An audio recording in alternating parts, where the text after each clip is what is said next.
Oh, my Lord. For real. Well, we also should start this podcast off. One, so I don't forget, and I'll do it up front. Welcome to CreepTime, the podcast with Celestine and Stu. We probably sound a bit different right now. Yeah, I hope we do. Do we sound a little more smooth?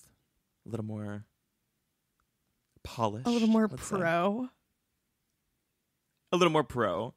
Well, it's about time because we are a top 10 podcast in the United States. That is weird.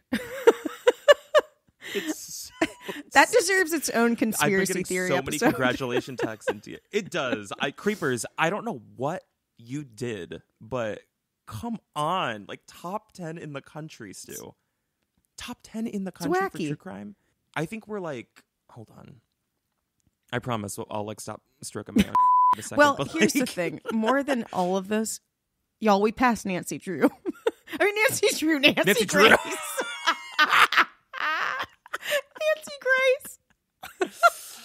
They couldn't even say my name properly. We did, yeah. I was losing my mind because my sister was losing her mind too because she listens to true crime podcasts a lot, and she was like, "You passed Morbid. You passed My Favorite Murder." Nancy Grace was like low on the docket, but for us, that's number one.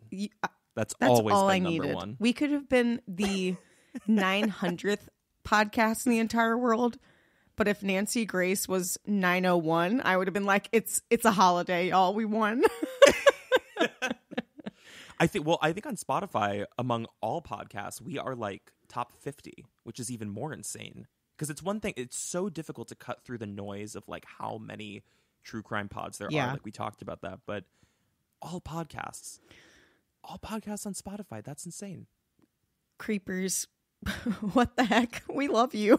Creepers, like, you guys, thank you we just have to say on behalf of both of us, thank you for sharing this podcast, for listening. We know that you talk about it with your friends, you share it with your family.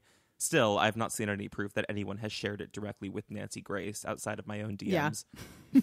But we are so grateful, so appreciative, and so excited. And yeah, I got really giddy, and I just wanted to give a huge thank you to them. Yeah. Oh my gosh. I love them. I love them it's so much. Exciting. I do think there's some sort of, I know I have said this in the past, but like Creepers bring some sort of magic energy to this podcast. Like between all of the crimes that started getting solved, like one after the other that they recommended to us to cover. And then this, I mean, y'all are magic. I mean, what other less than 30 episodes and we hit top 10? That's their doing. Mm-hmm. It's incredible. 100%.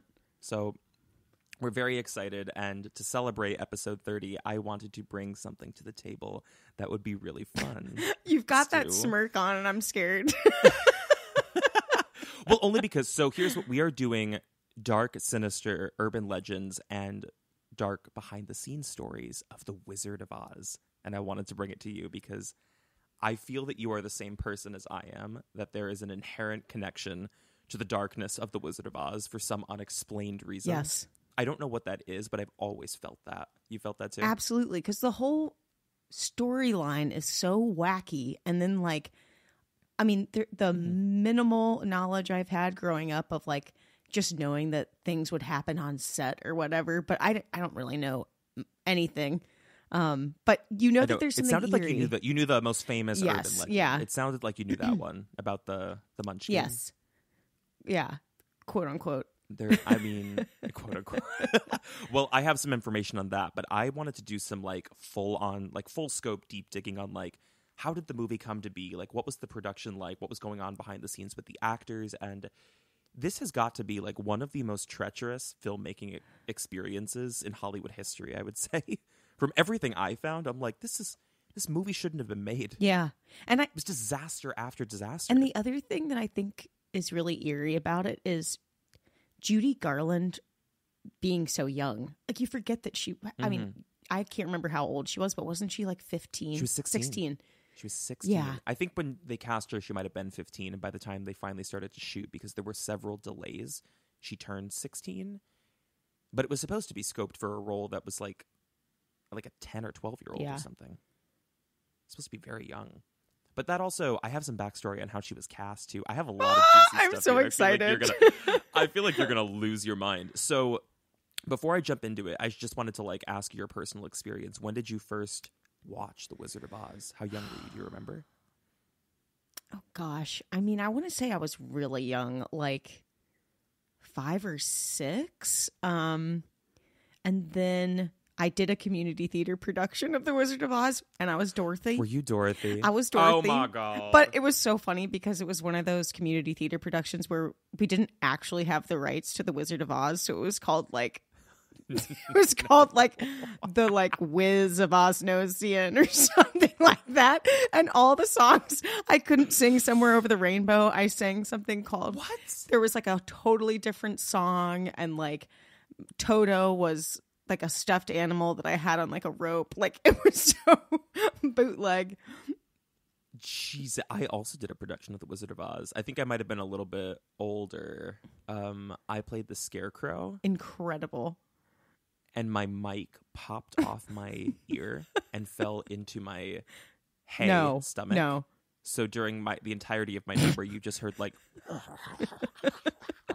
just crackly sounds while I'm like doing a jig time it again up there. Similar to that, like it's like just on like the topic of bootleg shows. In my middle school, we did not have a drama club budget. Like the 2 women who were running it, they were just like, we're going to make lemonade out of lemons kind of thing. So they wrote a show. I don't know how they were able to do this. And it was called I don't know, it was called like the Stardust or like the Stardust Cabaret or something. And it was basically a choir concert where we could like play choral arrangements of like all of these big Broadway hits. Like we did stuff from Beauty and the Beast. Yeah. I think we did stuff from Cinderella and Grease. And they like strung it together with this loose ass script where Billy Crystal is hosting it. Me. No. me in a suit. Stop. 7 p.m. And on a know Wednesday. that they had you in mind to play Billy Crystal. It was the only role that was written for me. Like in my entire career, the only time someone wrote to my character and skill set. So at some point, Silas, you're telling me that your resume was strictly the Scarecrow in The Wizard of Oz and Billy Crystal in the Stardust Cabaret. I hope it was called the Stardust. It was called like a Night to Remember Cabaret or something. And it was, they really like, we didn't even have a stage. Do you know what they did? They somehow got a budget to put in our cafeteria. They like blocked out a section to basically build like a rigged platform. And like these 2 women hung the curtain. They like hung the curtain themselves, like helped like install it. I don't know how they did all this, but they put on that production. The following year, they were like, now we can actually get some budget for like something we did Cinderella. Thank God. Thank God. But I remember that as like my first drama club middle school experience. Oh my and God. I'd already done like community theater for years. So I walked in and I was like, I'm calling equity. I'm going to call the union. This is some shit. Well, I wish we had started The Wizard of Oz together. My God. I know. I'm looking to play the witch these days. I know. I'm trying to level up my role. Here's the other thing I remember about The Wizard of Oz being a little kid is that my mom, even to this day, has trouble watching it because she said she was so scared as a little girl when the movie came out of The Wicked Witch. And she she has memories of her sister like putting it on and like kind of teasing my mom and would put it on cruel. Like on purpose to scare. No. And my mom would go like run under the bed and like hide. Like she said she just remembers being so scared of the Wicked Witch. You know, my mom used to say that too. Like there's something about the Wicked Witch that like really freaked kids out in like the 50s, 60s. Yeah. Well, because I think like disturbing. It's weird because I think they subconsciously knew that the witch was the woman at the beginning of the movie, but like they couldn't quite place her. And it's like that weird thing of like recognizing somebody, but like not knowing how. And like that adds to the eeriness. I think so as a kid when you're watching. I would agree with that, but not all of those shots were of the same woman. No. I found out. Baby, I've got some tea. Oh my God, I'm so excited. Tea. Coincidentally, just on the topic of the Wicked Witch, can I give you a guess at what my very first Halloween costume was? Glinda. Girl, Margaret Hamilton's Wicked Witch. My kindergarten costume request was to go as Margaret Hamilton from The Wizard of Oz.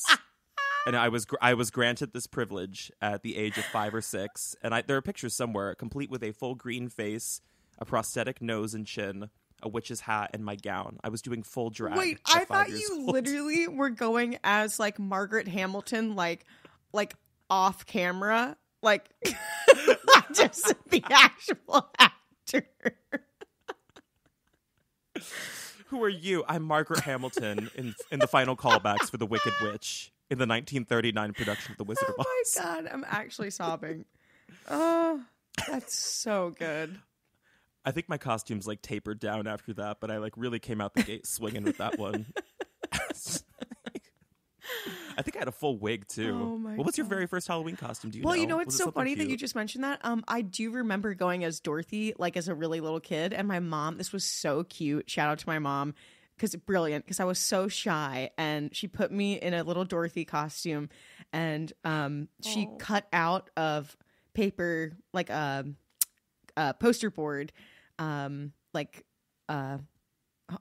the hell does she say? There's no place like home. And she cut it out on like a little poster board and like made it look like a little thought bubble almost like coming out. It was the cutest thing ever. Gosh.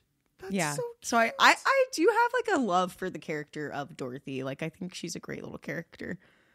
She's a beloved character. The whole movie is beloved, which is what I think makes this so sinister. The idea, we talked about this before, the idea that something that is cherished as I don't know, so whimsical and like lighthearted and family friendly actually has one of the most insidious backstories in Hollywood. Yeah, and people have made like so much out of it. Like I remember reading somewhere that it's like, I feel like I read this like in a history class. That like, isn't it like an allegory for some sort like populism or something? Like I remember people taking it into like a totally other sphere too. I wish I did research on that now. Oh, I'm no. pulling that out of my ass. I don't even know what Conspiracies around the populism plot. is. I just remember that being the only thing I remembered about that. It was from AP US History, and my teacher, I was totally zoning out, and he was like, and populism actually is associated with the Wizard of Oz. And I was like, zoned in for about 3 seconds and then zoned back out immediately. High school teachers, you got to take it with a grain of salt. I had some high school teachers who said some wild shit. Oh God, I'd be remiss if I didn't take this opportunity to share one of the most ridiculous high school stories. It's not at all related to this, but I just want to share it because I think it'll make you piss yourself. We had a teacher. I won't say her name. She was a chemistry teacher or a bio teacher. I never had her. I was not in this class when this happened. But basically, day one of chemistry and bio, you always remember that it's a safety discussion that takes up the whole first day of classes. Because you're going to be using like Bunsen burners, you're going to be using scalpels if you dissect things, and like chemicals too. So there's a lot of safety protocol. So this teacher, day one, she's an older teacher, a little like bigger, like having some mobility issues. Yeah. She was always kind of walking around like with a limp, like a bum knee. And the phrase bum knee is already a bum knee. Got me. A bum knee and a fluttering eyelid. She is starting her like run of the mill, like top of the year September, like this is the rundown for safety in this class. And she like, it's very performative apparently. She's like, don't be running around messing with things that you don't know about. You don't want to like get in trouble with chemicals. You don't want to burn your hands off, because I've seen it happen. Like she's doing her thing. And then at one point she goes through the protocol of what happens if you do spill a chemical on yourself. She goes, now don't be goofing around, just get under the water. She was like, don't be like lifting your foot trying to put it in the sink. Lifts her foot to demonstrate to put it in the sink. Proceeds to slip out from under herself, falls backwards to the floor, and hits the ground full back. And apparently everyone in the class just sat there in silence.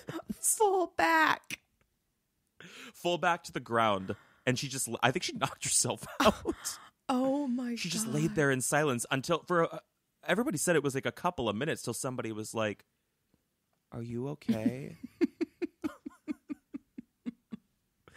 The woman is dead. I can picture this so clearly, and I thought what you were gonna say is that she accidentally drenched herself underneath the chem shower. Did y'all have one of those? Oh yeah, yeah. I thought you were just. We had it used several times by like rambunctious kids. Oh really? That and the Did y'all have the eye wash? Oh yeah, absolutely. Oh my God! Every time I'd leave class, I get a little drink. I'm joking. I was going to say that's incredible. That would be so much funnier though if she's like trying to like demonstrate like don't mess around with the shower and then like drenches just fully herself. drenches herself. She fully like tried to lift her leg and was not stretched or prepared to do so and fell backwards on herself. She remained in a wheelchair for the rest of the semester. Did she really? She did. Oh my God, the drama.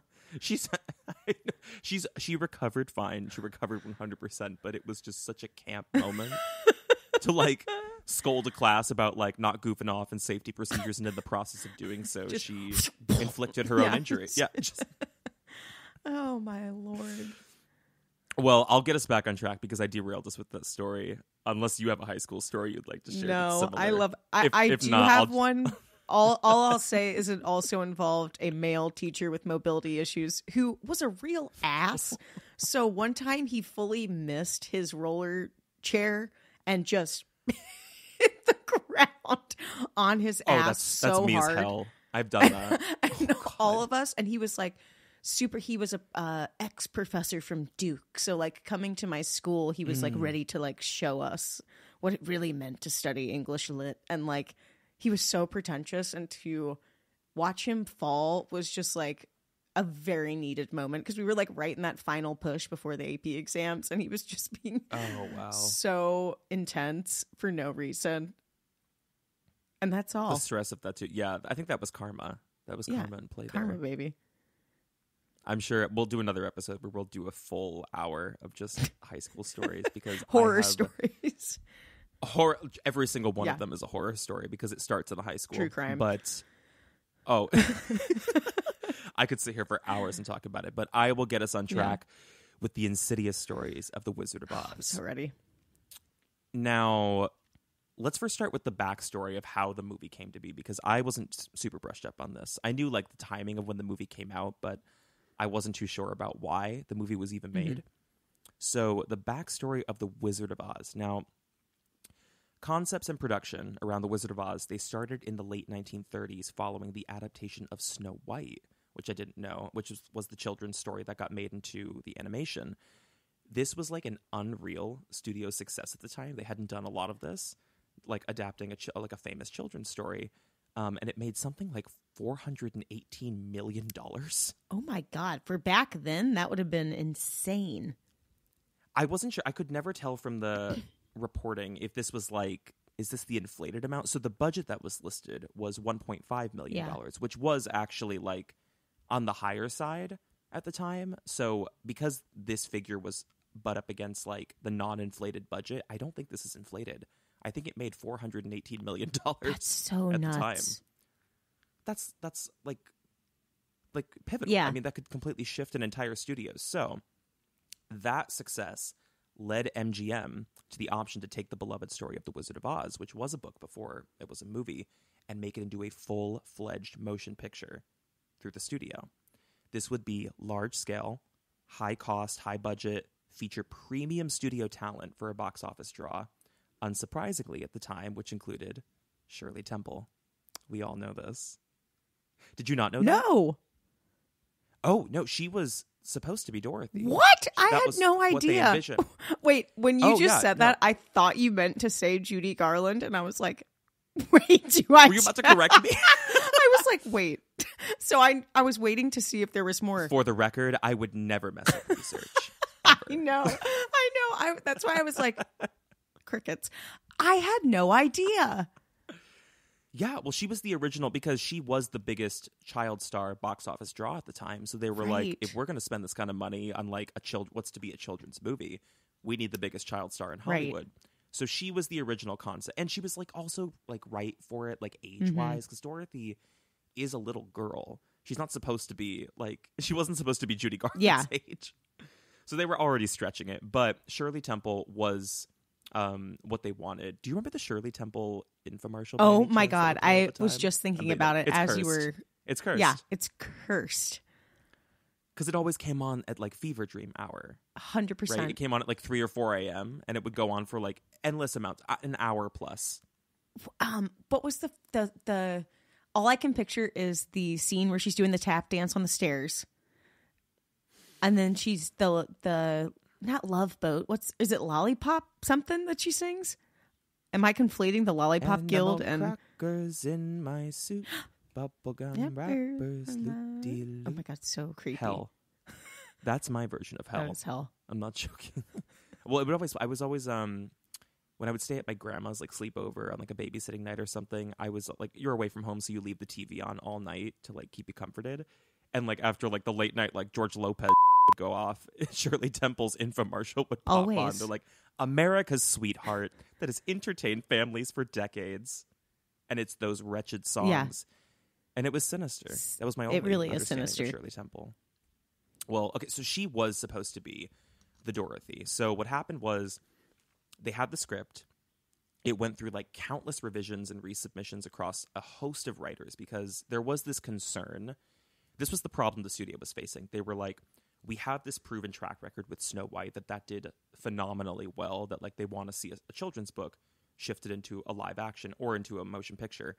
The other problem was that they had recent data that any of their fairy tale pictures were not doing well in the box office. So they were like, we really have to get this script right. Wow. Like, it has to be a fine line. So they were modifying it to make it less fairy tale overall and more of, I don't even know how they were phrasing it. They were trying to basically paint it as like, this is Dorothy's own imagination. Yeah.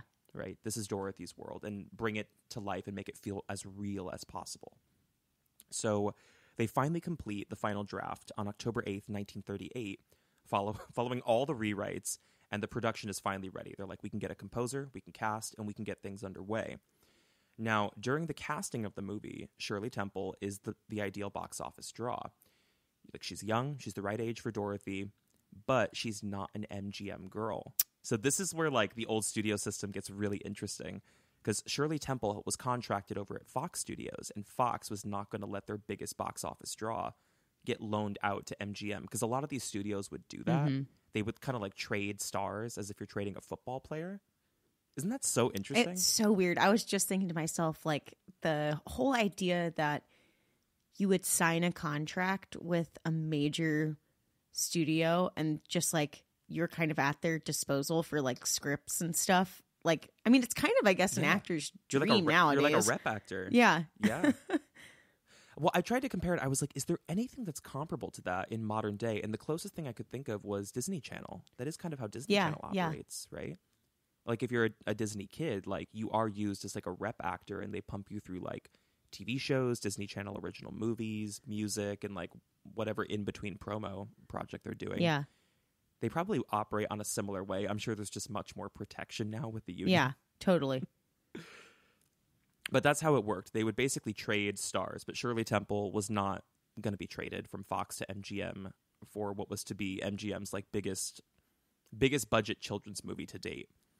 So they're not going to let her out of the contract, but they had two other considerations in mind. There was Deanna Durbin, who was an MGM girl, and she was known to have this like really pretty operatic voice, but she was relatively new to the movies at MGM. She had not done many. She had just been signed, and she was already 17 years old. So she's on the older side, and it would have been a bit of a problem. But they also had Judy Garland, who was just a year younger, so she's also on the older side, but she had been with MGM for 4 years at this point, and she had done 8. This would have been her 8th movie. So she was by far the most experienced of anyone they were considering. So that became the deciding factor. They were like, we need someone who can handle a production as big as The Wizard of Oz, even though Judy Garland wasn't necessarily like a solo box office draw. But by default, because of the contract issues and Deanna Durbin being a concern that she couldn't handle the role, Judy Garland is set at age 16 to take on the role of Dorothy, which would be her biggest headline picture to date at the time, as The Wizard of Oz had a budget of $3 million, which would have been the modern-day equivalent of $60 to $65 million. It's a big movie. Yeah. So there's a lot of pressure that was falling onto her because she knew that she wasn't MGM's first pick. That was explicitly told to her. And partially how they negotiated her contract down, which is really awful. They told her, they were like, you are not first string. Like, you are not first pick. So if we're going to go with you, this is the rate that we're planning to offer you for your contract for the movie.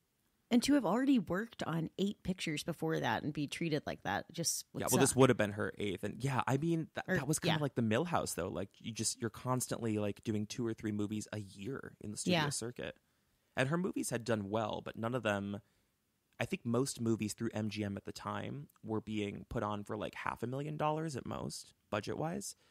So this was going to be a big hike.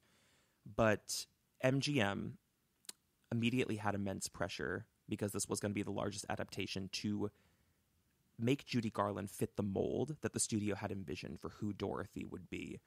And the way that the production was handled and the way Judy Garland was handled is where all of the insidious shit really goes down with this movie. But before I get into it, any thoughts on just that process? It's so interesting to me to hear the old studio system because I don't know. I can't imagine. It wasn't good. It certainly like definitively wasn't good. But there is something that is kind of dreamlike for an actor to basically sit as like a movie star in rep. Like a repertory actor. Yeah, totally. It feels much like being a part of like a repertory troupe, or like I was honest to God thinking like dance troupes, like how you like get into a dance troupe and you're like locked into contract with them. And even though you kind of get treated like crap a lot of times, there is that security at the end of the day that like you're always going to have a movie. You're always going to have work. And like that you'll eventually, back then it was like you had that contract, you had a built-in security of knowing your name would get bigger and bigger and bigger as long as you kept renewing that contract, you know? Whereas now, like you could do something like really big, or so you think, like your first big break, and then you won't get anything for like, you know, another year and a half. And all that momentum you built up is now suddenly gone. So it's interesting to think back in the day that they had that momentum kind of like built in for them but they suffered, I guess, financially at times. They got kind of screwed, but. For sure. I mean, I think the bigger they got, the more like once their contract renewals came up, that's when like actual like management and agents and attorneys could like step in and like help renegotiate the contracts to be much more promising. But if you first signed to MGM or something back in the day, you were just like eating shit, but they were paying for everything. Yeah. But you lived on the lot. Yeah. So you basically lived there in like one of the bungalows, and like you would go, your whole day was just like oscillating between rehearsals and like being on set and going to the cafeteria and then like seeing doctors, and like you just lived in this ecosystem of filmmaking. It was so unique. Like, yeah. Well, I mean, it's kind of like, you know, they say like Disney child stars kind of go on to have a little bit of a effed up life. Sorry, I'm adjusting. I didn't mean to be like doing a fan You're kick. Good. My leg fell asleep and I was like, I have to stretch.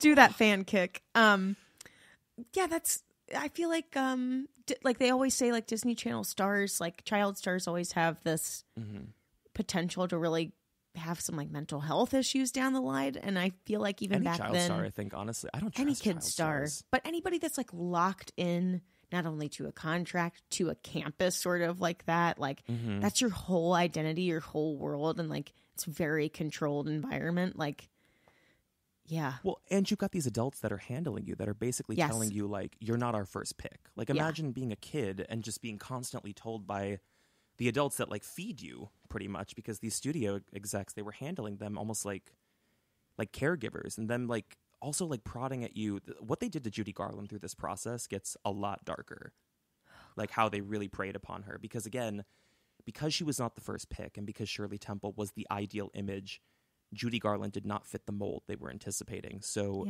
this caused a lot of severe strain. Well, for one, she was the lowest paid actor in the whole movie. Let's start in with the that. entire movie. Yeah, unless we're counting like the extras, which were the Munchkins, who I think were paid $150 for the week. Judy Garland was the lowest paid principal actor in the entire film.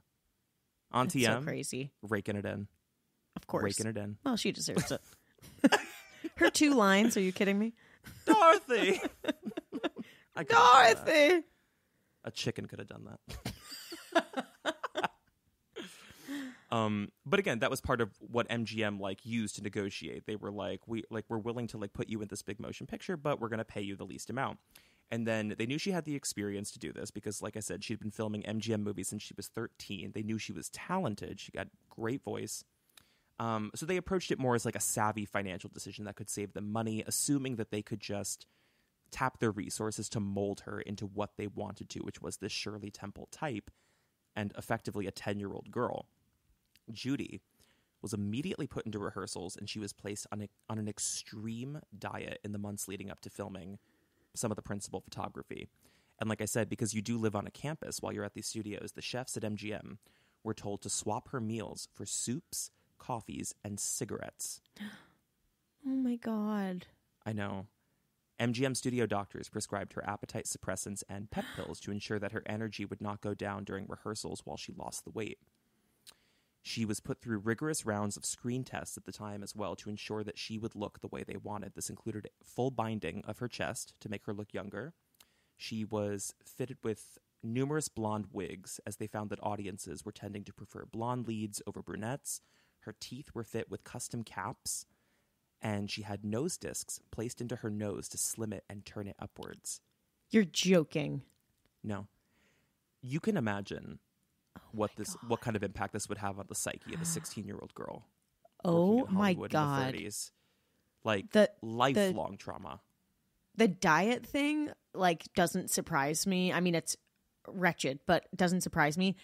The thought of, like, altering her face like that and binding her chest, like, I'm sure with, like, bandages and everything, is just... Yeah. Like, ooh, God, that's creepy. And she was going through this for months.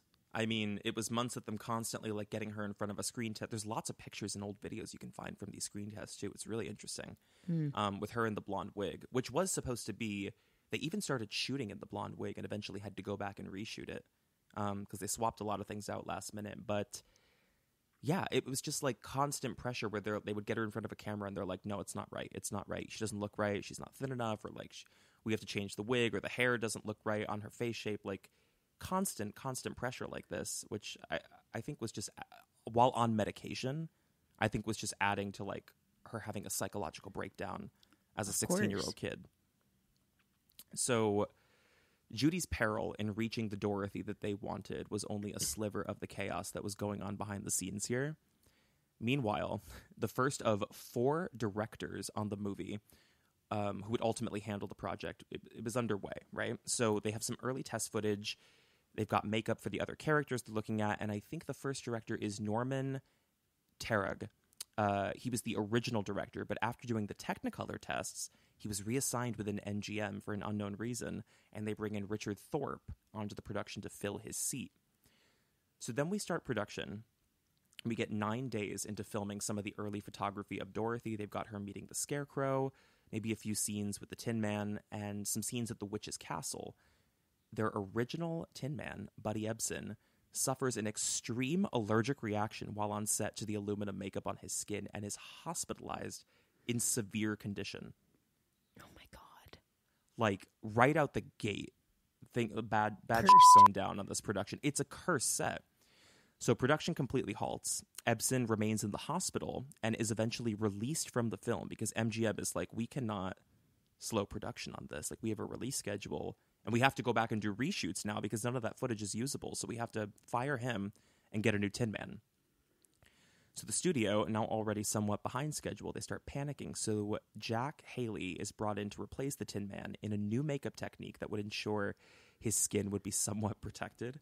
Turns out it was not. Basically, I think what they did was they did a thick layer of clown makeup, like white base makeup on the skin. And then they did like aluminum powder on top of that.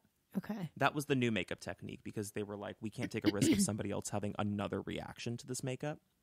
But because they were already behind schedule and Ebsen's voice was already in most of the original recordings, they didn't really go back to like swap out the vocals. Most of those vocals you hear are actually Ebsen's and not Jack Haley. He just came in to do like the pickups on the lines during the reshoots. Wait, so is there mixed? Are you saying vocal, just the songs that he like? Or most of the songs, yeah. Especially in the ensemble songs where they're all singing together. Those are not Jack Haley at all. Like they did not have the time to go back and re-record those, and it would have cost them more money, and they were like, it's not going to be necessary. Yeah. Now, in this time, there were still issues that were going on with the studio and Judy's looks from some of the early test footage that was coming out of set. They were concerned that the dress didn't look right. They did not think she was thin enough. The blonde hair looked very out of place on her because she had dark eyes. So another round of modifications were made. Of the most notable was the swap to the brunette wig with the pigtails, which is the most commonly associated image of Dorothy that we know of today. Mm-hmm. But even more is going on behind the scenes at this time outside of the whole Judy Garland thing. So MGM, they start reviewing some of that early test footage from the first 9 days, and they're like, this is bad. This is really bad. They thought that Thorpe, the director who came in as the replacement, was rushing the production. Performances were not good. Everybody looked chaotic. Scenes felt rushed. And this was all on top of the issues that they were already persistent with their concerns of Judy Garland's look. So they were like, we're going to go back again. So MGM replaces the director yet again with George Cukor, who takes over the entire production and the reshoots. And he's kind of brought in to like start the whole thing creatively from scratch, especially now that Dorothy's going to have a new look with the brunette wig. And basically he comes in, and they have a new Tin Man who they're loaning out from Fox Studios. So they wouldn't give Shirley, but they would give this guy. But so Cukor comes in, and he's really just there to help like redirect things creatively because he can't stay for the entire production. He has a contract to go shoot a movie called Gone with the Wind. Oh my goodness. So yeah, so he's going to be tied up. So he's like, let me just come in and like patch a few holes here and like see what we can do. So he's brought in as a temporary fix to get Wizard of Oz back on track. The production would need to replace the director yet again because again, he's going to leave. So they get Victor Fleming. Now Fleming comes in. He sticks to the creative direction that Cukor laid out for like the reshoots. And finally, after all of this bullshit, they can hit the ground running and actually start making this movie, which would take 6 months. And it was unbearable. Before I get into everything that happened during the shooting during those 6 months, the chaos of those director swaps. I mean, I'm surprised the project didn't even get like scrapped. The chaos, and also the fact that all this came down, not all of it, but a lot of it came down to her damn hair color is so like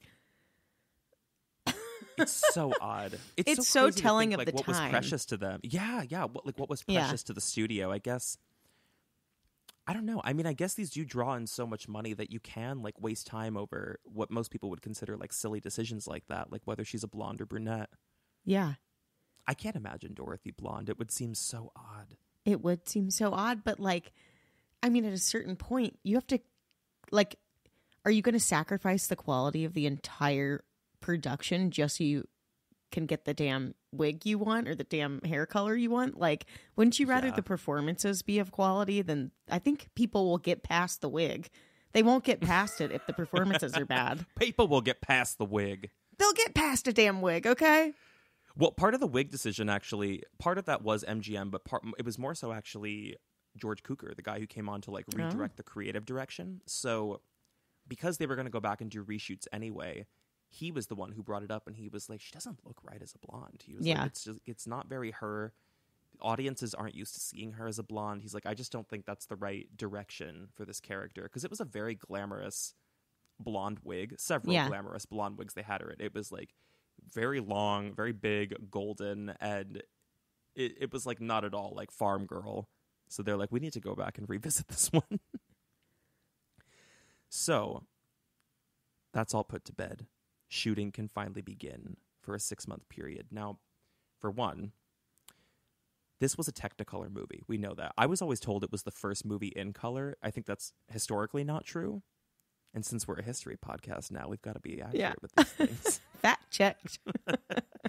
But this was one of the first Technicolor movies, so it was still a relatively new process, but it required extremely bright lighting to work on camera at all times, meaning that the sets were unbelievably hot, Stu. Like, records, old MGM records of the indoor temperatures that were recorded said that most days on set, it was over 100 degrees indoors at all times.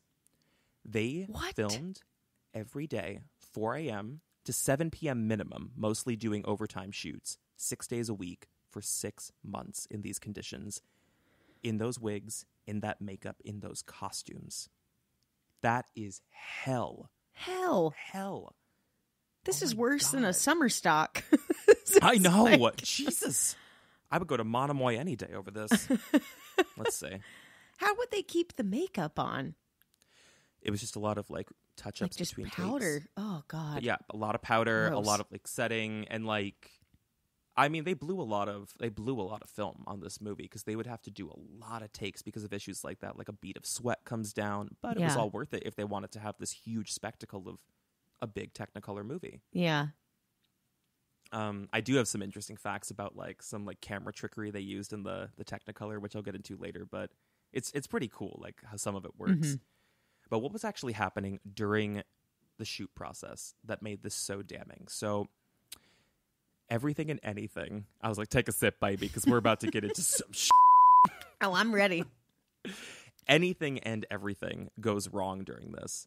So for one, you can imagine like all the actors, they're going through absolute hell during this process because they're in these ridiculous costumes and it's unbearably hot on set. But part of the problem with all of this was that their makeup is running, but most of their makeup is toxic. I didn't know this, like really toxic.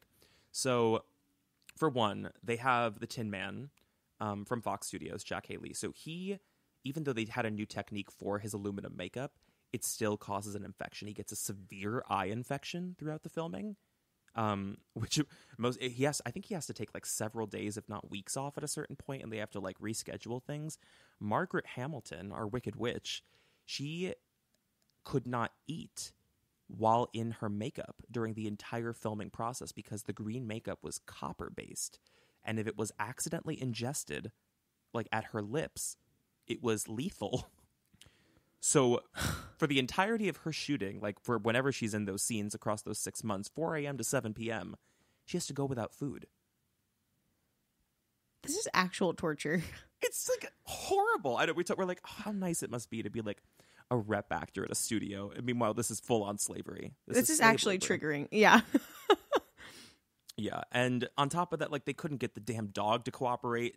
Reportedly in one scene, they wasted like 12 takes worth of film just because they couldn't get a shot of Toto like walking with them on the yellow brick road. Oh my God. The dog just wasn't following. It just wasn't listening.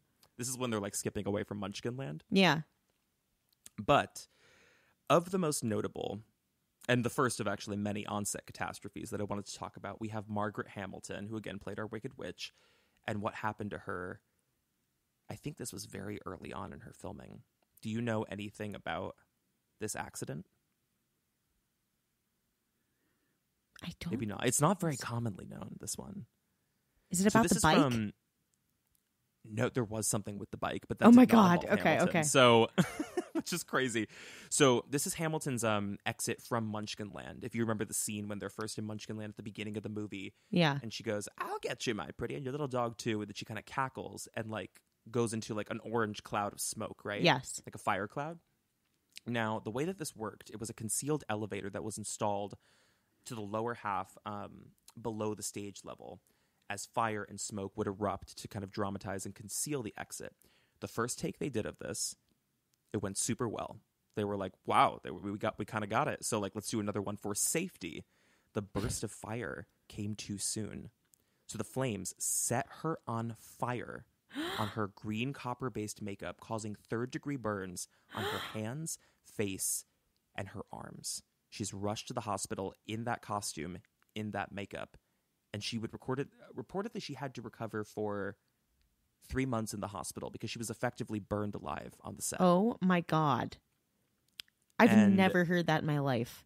And it was a nightmare because the problem is like that makeup, like I said, is highly toxic, and she now has open wounds on her hands, arms, and face. And they couldn't even get it off with because how they would usually remove that makeup was using, I think, acetone, and they couldn't use that on her skin with it was acetone. Burned. That's literally nail polish remover. I know. They switched to using alcohol to get it off oh my gosh, in the hospital because thing. they just had to get it off her face because she was in agony, like covered in burns. And I mean, that really like marred her for a good part of her career too.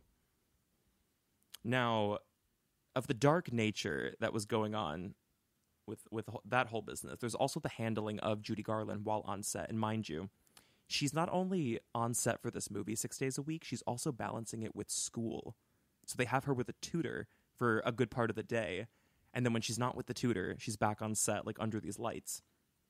So she's balancing all of that. And because of these demands on her to basically keep her working for every hour of the day that they had her available, and they needed to pick up the pace on the production, she is seeing multiple studio doctors where they have one who's giving her medications to keep her weight down. There's one who prescribes her uppers to like perk her up and keep her energy high. And then she can't fall asleep at night because of this. So there's one who's prescribing her like sleeping medication. So she's got a whole medicine cabinet that she's going through every single day, basically. What a cocktail for a 16-year-old. My God. It's an absolute nightmare. But because of this actually caused a bit of an issue on set because her behavior becomes notably strange on set as a 16-year-old. I mean, they say she's like acting like overly juvenile, and she gets like stuck in these laughing fits because she's effectively high on set for the entire movie. Because they just keep pumping more and more medication into her over this 6-month period. But she like falls into these giggling fits, and one of them became so bad that she couldn't get through a take, that in the middle of the take, the director, I think it was Fleming at the time, or maybe it was Vitor, I can't remember which one, jumped down from like his little chair and slapped her across the face in front of everybody on set. Okay, this I've is officially dark switched place. into dark. This is dark. That just took me to another, like my stomach just dropped when you said that. Like we're officially not in Kansas anymore. We're certainly not. Holy We were on an MGM set in 100 degrees, high off our ass. Oh, There's a 40-year-old man slapping us in the face. Good. It's cruel. Night. The whole project is cruel. But it does not end there. It gets even worse, believe it or not. There are other instances of abuse and lewd comments that were made to Judy while filming, specifically from the 3 men who were her co-stars, who were constantly making her the butt of the jokes or making jokes at her expense, most specifically about the binder around her chest. Of course. And it got even worse during the Munchkin Land filming, because reportedly a lot of these Munchkins were harassing her, pinching her legs, and many of them putting their hands up her skirt while filming. So this goes on. This is horrid. I'm sorry to put you through, but it's but doesn't it color so much about what we know? How tragic Judy Garland's life became after. Like this is, people do not understand, and they certainly didn't understand back then, what developmental, like, I know trauma is a very buzzy word right now, but that is traumatic, and that kind of stuff, like when you're that young, can actually, your brain is malleable enough at that point to have a really, to be like stunted almost by those experiences. Oh my God, my stomach is turning. So awful. Most people, I absolutely agree with you that this was wholeheartedly formative for Judy Garland, how she saw herself, but most people cite this as the inciting incident or picture that prompted a lot of her long-term struggles with self-image, but most specifically her dependency on prescription medications to be able to work these hours. Yeah. To keep up this. I mean, if you do this for 6 months straight and you're working like 12, 15-hour days, like you're gonna be, and she did that for decades after this. She would continue doing this under this format. Did she? I want to kind of say that her parents weren't really around that much. Like, you're talking to the right person, because I happen to be a Judy Garland fanatic, and I know almost everything about her. Well, her father died when she was very young, so she got signed. Her name is Frances Gumm. I don't know if you know that. Oh, I had no idea. Yeah, her mother was like a classic, like vaudevillian stage mother. And I think her father was more of like a simple working man, but it was her and her 2 older sisters who got started in vaudeville when they were kids. And the way the studio auditions worked back in the day is like they would just have like open calls where you could go and like audition in front of like the big wigs. And Judy Garland got brought in, and around 12 or 13, they finally thought, she's got a good voice. Like we can bring her in and just see how she does. She gets signed to the studio, and she's the sole breadwinner for her family. Like Judy's check goes straight towards the family, because I don't think her sisters were studio actresses at all. They're still out doing vaudeville, and there's internal resentment from them. But her father dies like when she's about 13, 14, and it's just her mother, who was notoriously abusive and cruel. So she has really no parental figures by the time she's filming this movie. Like her guidance is the studio. Everyone who works at the studio, those are her pseudo like guardians. Yeah. And there's no, it sounds like, real female figure on set to kind of protect her. I mean, I'm sure she relied on the crew and whatever, but when you're working on a show that's like this chaotic, like there's really, it seems like there's no bandwidth for like somebody to really take care of you. It's kind of just like everybody fending for themselves too. Yeah, there's nobody who can relate to her. Well, she did have. It's interesting you bring that up because I do have a lot of research here on who her stand-in was. Who was a girl who I think might have been a little bit older than her, but she might have been the only. There are pictures of them on set together. That's cool. So I think she might have been her only friend through this whole picture. Margaret Hamilton's burned. She's out. I was going to say Margaret Hamilton's burned, and then Auntie M, is like. Bitch, I have 2 lines in this movie, and then I'm out of this 150-degree set. Jesus. Well, actually, I don't even think those sets with Auntie M had to be filmed because those weren't Technicolor, so they didn't have to be under those lights. So she was they just got out scot-free. She was chilling on the porch set with the lemonade. The Twister. The Twister. Lemonade and the Twister. Yeah. It's a Twister. Now, let's talk about that common legend that we touched on earlier on about the Munchkins swinging in the forest, because you do know this one. So there is this common urban legend that in the background of the scene after the Wicked Witch leaves, after they pick up the Tin Man, they kind of skip off during the reprise of "We're off to meet the wizard." And as they're skipping, if you look to the background, you can see what looks like between the trees a small person or a small body swinging on a rope back and forth. The legend has always said that it was one of the Munchkins who had climbed up onto a stage tree or ladder and hung himself on camera at the exact moment that he knew they were rolling a take. It suggests that this was never caught in the final edit of the film, and when the film was eventually released on VHS, everybody at home could replay this moment, and they were like, what is that? And it became this lore that it just like couldn't be edited out of the film. And no one knew about it until, like, I don't know, like 70s or 80s when VHS came out. Now, it has since been analyzed, remastered, and the footage looks like an optical illusion. I think it's a crane, like an on-set animal that, like, flapped its wings. And it really makes it look like something is swinging between the trees. But I think it's pretty definitive that it was just an animal. And it was not a Munchkin who killed himself. Wait. Hold up. Back up. Holden. I thought you meant a crane, like a building crane. No. I'm actually like a bird.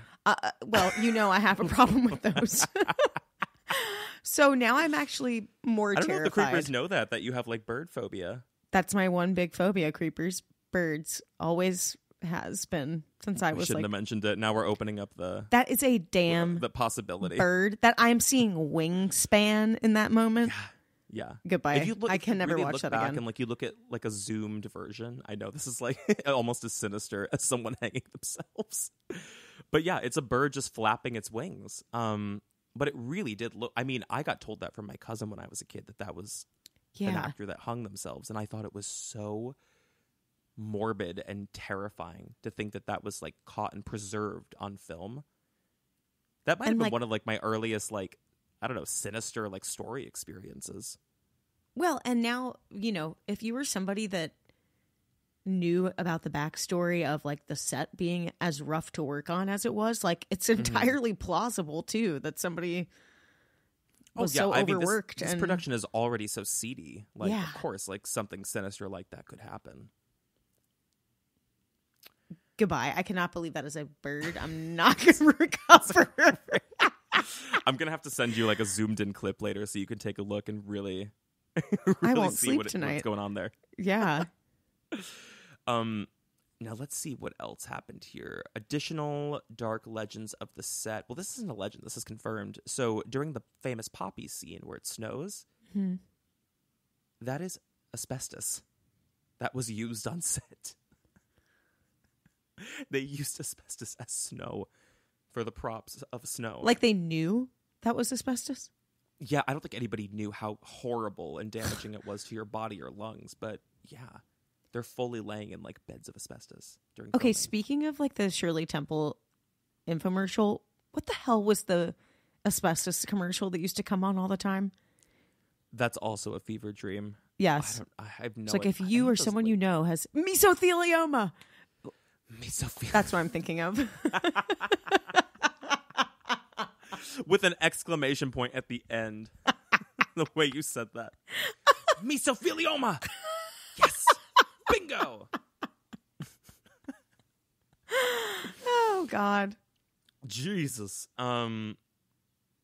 What else did I have? Oh, and there were other reports of animal abuse, I guess, during the Emerald City where the horse of a different color. So the way that they got those horses to look like that, they painted them with colored gelatin, which is you know what gelatin's made of. They painted their fur with that, but they to get them to stay still to do it, they had to essentially like abuse them, like whip them. Yeah. A lot of just like shady shit's going on. But if you can believe it or not, the production could not close without another hiccup. So they have their current director, Fleming, right, who's basically finished the majority of the movie. What happens with the previous creative director, Cooker, who went over to Gone with the Wind, he gets fired from Gone with the Wind, so then Fleming gets switched over by MGM to go finish out Gone with the Wind, and they have to replace another director on The Wizard of Oz to basically finish out the movie. It just saw so many hands. Oh, God. The new director is King Vidor. He's brought in to finish the final scenes of the movie, which included all of the farm sequences, as well as Somewhere Over the Rainbow. Those were filmed last. Wow. Isn't that interesting? I always find that strange to hear about like filming timelines and when it's like out of step with the chronological movement of a movie. It's very disjointing. Yeah. I do have one thing. I think this is correct. That I thought Somewhere Over the Rainbow wasn't supposed to be in the movie. That's true. It was supposed to be okay. cut. Yeah, so maybe that's why they did it at the insane. end? Or... Well, it was supposed to be in the movie. I think there were a lot of things that were supposed to be in the movie that eventually got cut, but I don't think the filming of that came at the end because it was supposed to be cut. That all came after they did test screenings and the movie was running like way over, and they're like, we cannot put out a 2-hour movie. I mean, nowadays people are putting out like 3.5-hour movies, but at the time you were like pushing it if you did like 90 minutes. Yeah. So they're like, we've got to cut some stuff. And Somewhere Over the Rainbow was supposed to be cut, but the director actually fought to keep it in. He was like, I think this is the best showcase of Judy Garland's voice. I wonder if you can go, or if anybody's ever marked like where you can tell that it switches direction, and like if it, I feel like you'd have to be a real cinephile to like want to go back and do that. But yeah, that'd be really interesting though. Huh. Well, I mean, like I said, you can at least, there is definitely like, I don't know if it's just because there's a color difference, but there's a tonal difference to the farm scenes and Somewhere Over the Rainbow, I would say, versus the rest of the movie. Sorry, I got a crackly voice. Well, every single time I clear my throat, I'm like... No, you just got to go full throttle directly into the mic. So... He's brought in, though. He films those final scenes with the Twister. Actually, some of the, I won't get into it, but the behind-the-scenes stuff and how they did, like, the Twister special effects, it's really interesting. I think it was, like, a giant, like, piece of fabric. It was, like colored gauze or something that they, like, spun. It was, like, 35 feet long, and they, like, spun it to make it look like a Twister. Isn't that so cool? Why did I just envision you with a piece of fabric just above the set, stirring it like a damn pot? Silas, I mean, realistically, again. that might have been like what they did. It really might have been. They did a lot of like fun stuff on this. It had state of the art special effects at the time. Wow. Some of them look legit, but production finally ends. Finally, after 6 months, that damn movie is finished, and post-production and release would go into effect. Now, as everybody knows with post-production, sometimes you have to go back and refilm certain things. There are reshoots if things did not come out the way they anticipated. Now, Margaret Hamilton is livid with this damn studio because they essentially caught her on fire. So she outright refused to go back and do any of the pickup footage during the post-shoots, specifically of the broom sequences, even though MGM needed it. So this is where they brought in stunt double Betty Danko to do the shots under heavy makeup to look like Margaret Hamilton. I think of the bike and the broom. But specifically, they needed like the broom shots.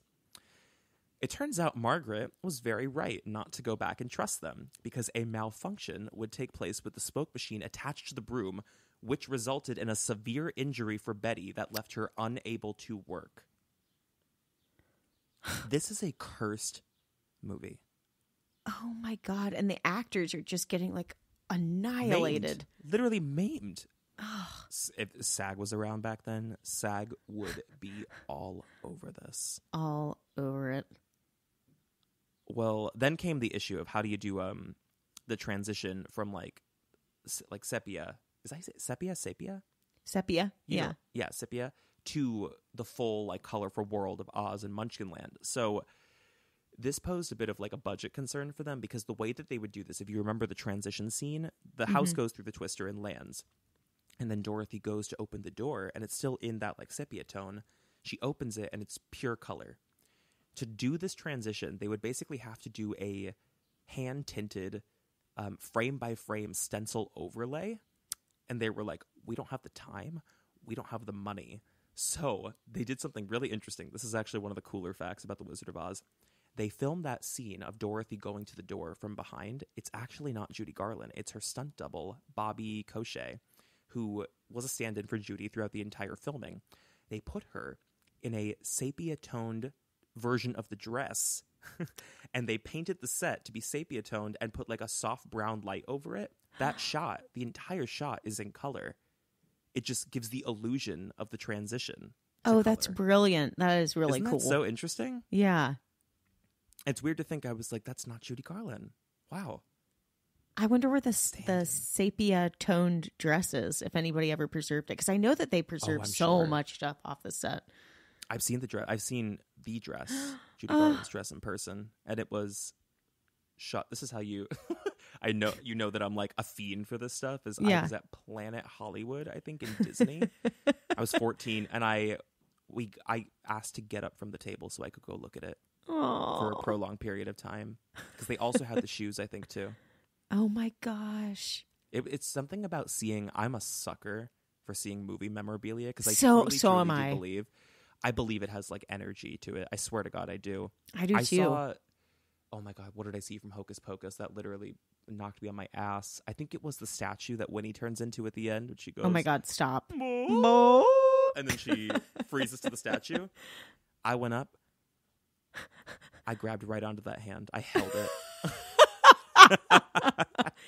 Never gonna give you up. I tasted that moment. I was like, I'm right here right now with you. Oh my God. It's so cool. It's so damn cool. I love that you have an affinity for like memorabilia and objects and like the sentimental component of that. Like, I totally feel that. I think that they hold like, I used to save like anything from a production I did. I would save like the tiniest little thing, just because it does have a little magic to it. It's like a tangible sliver of time. It's like a little memory. Maybe that's like hoarding behavior. I mean, yeah. I believe it. So what'd you save from tour? Myself. My soul. No, I do have stuff from tour still. It's somewhere, but I think it's in storage back on the East Coast. Back in hell. Anytime that you want to go to like a Planet Hollywood or like a movie museum, you let Mama know. Oh, I'm I will ready. book us a ticket immediately. I'm so obsessed with that stuff. Mm. Now, let's button this up here about like what closes out The Wizard of Oz. So what happens with the release? So like I said, early test screenings start in June of 1939, and they're like, the film is way too long. It's over 2 hours, and MGM would have to make some like substantial cuts to get it down to like a reasonable 90 minutes. So they end up cutting a lot of the filler scenes. They end up cutting some of the songs. One of the most commonly underappreciated songs, I guess, that got cut from the score was the Jitterbug. Most of which I think the reason they cut it was because the original Tin Man, Ebsen, his voice was a little too prominent in it. So they're like, the movie's already running over. His voice can be heard. We should probably cut it. But they really wanted to cut Somewhere Over the Rainbow because they thought it dragged. But they ultimately ruled against that under the director's suggestion, because he said, this is Judy Garland. Like, this is what people are going to come to see, like this song. Because she doesn't really sing. She sings, but not like that throughout the rest of the movie. She doesn't really have like a song. And it comes at the very beginning, right? Yeah. Yeah. So you need There that. is You a need some reprise of entry it. point for You do, like yeah. showcasing her. It establishes Dorothy. Yeah. I agree with that decision, but there was a reprise of it in the witch's castle when she's like locked in the room. Oh yeah. And the hourglass is running out. A recording of it still exists, but the song was cut. Lost footage. My stomach just dropped because I just thought about that scene and how much she's like about to cry. Remember when she's like, don't take, what does she say? Remember when she's looking in the crystal ball? And from what you've now told me about like how medically messed up Judy Garland was, I think a lot of that was great acting. High. But she was high as hell. Completely high. Also, probably, I mean, the weird tactics directors would use to like abuse people into crying in scenes too, like horrible. Ugh. I guarantee that was going on behind the scenes. But also, it's weird to think and it's hard to conceive, but she was really like a 16-year-old pro at this point. This was not her first time around the block. Yeah. Most people wouldn't even do like 8 movies in their full career. She was not even an adult, and this was her 8th picture. Like, she knew her way around a set. She knew like how this worked. Yeah. It's fascinating. But by August, after they make those cuts and they get the movie down, the film officially opens nationwide. And after all of this, it's initially not even a financial success. They counted it as a loss due to the high production costs because they were like so over budget with making it. It wouldn't be until years down the line when they start it develops its own like fandom amongst children, I guess, and families. They start kind of selling it out to TV networks, like selling the rights to run it. But ultimately, it does like bring them back the money they were hoping for. And I think in total, it grossed like $640 million. I think in today's currency is how they're counting that. Okay. Yeah. But still, I mean, that's a substantial That's a lot. Yeah. hike. Because, I mean, they were estimating in today's currency, it would have cost them, what, like 60, 65 million to make the movie? I mean, that's a pretty sizable success. So what is the legacy of The Wizard of Oz, Stu? While the movie holds a special place of nostalgia for many people, its inception and creation were marred and are considered one of the most treacherous in Hollywood history because ultimately people do credit this as the inciting incident for Judy Garland's lifelong dependency on prescription medication to keep working these hours as she would finish out her contract at MGM. I think she's released in her 30s. I forgot what it was that happened. She had multiple suicide attempts in her life, but I think it was after her second suicide attempt that MGM cut their ties with Judy Garland. And she was just like, no other studio was going to sign her because she had such a reputation for being difficult on set, but the woman hadn't slept in like 10 years. Between studio greed, industry malpractice, and exploitation, The Wizard of Oz stands as one of the most sinister projects to ever come out of the MGM system. And ironically, it is still celebrated as this whimsical children's movie to this day. Well, I think that on that note, we should button this up because that is the sinister and harrowing story of The Wizard of Oz. Stu, any final thoughts on... I know we've basically talked about everything. I think we could truly be categorized as historians on The Wizard of Oz at this point. But well, you certainly can. I feel like you and I need like a Judy deep dive at some point where like we watch like back-to-back stuff about Judy and I need a full educational like day with you. Oh, I told you, the movie's called Me and My Shadows, right? The one with Judy Davis we were talking about? Yeah. I fully made a friend of mine sit down in my bed. We laid down together and I put that on my TV and I made us watch that together. I considered it education. Oh my God. Historical education. Historical education. That and also Creepers when I was, when we were waiting to get back in the studio, we were on the phone while I looked through the Judy screen tests and the blonde hair. Super eerie.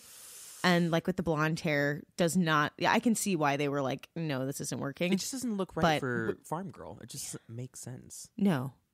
But Silas and I noticed that not every single one, but the majority of the screen tests were like marked as Halloween Day, which is just, the whole thing is creepy. Highly recommend going and looking at those if you haven't. Yeah, any of the behind the scenes footage is really interesting. You know what's crazy? You can listen to the cut song, The Jitterbug, and like I said, you can listen to the cut reprise of Somewhere Over the Rainbow, but some of that footage that I was talking about before they switched directors, I'm getting mixed up with who who it was who got swapped out before Cooker took over.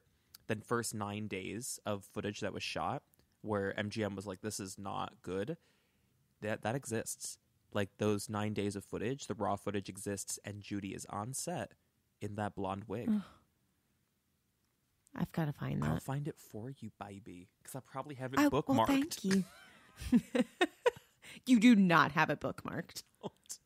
What do I have bookmarked on this computer? I'm just curious. I might regret.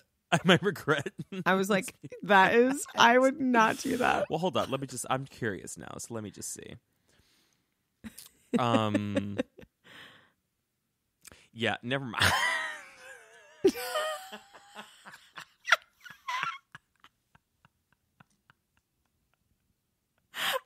I'll bleep this out. But the first thing I saw in the bookmarks too was Stop. Oh my God. You are foul. And with that, you are wretched. Creepers, we so greatly appreciate you for sticking around for episode 30. This has been such a fun episode.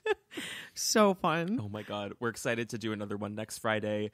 For now, I guess we will say farewell, and thank you again for making us top 10. Keep listening, keep sharing, you guys. Yes, thanks, Creepers. Bye. Bye.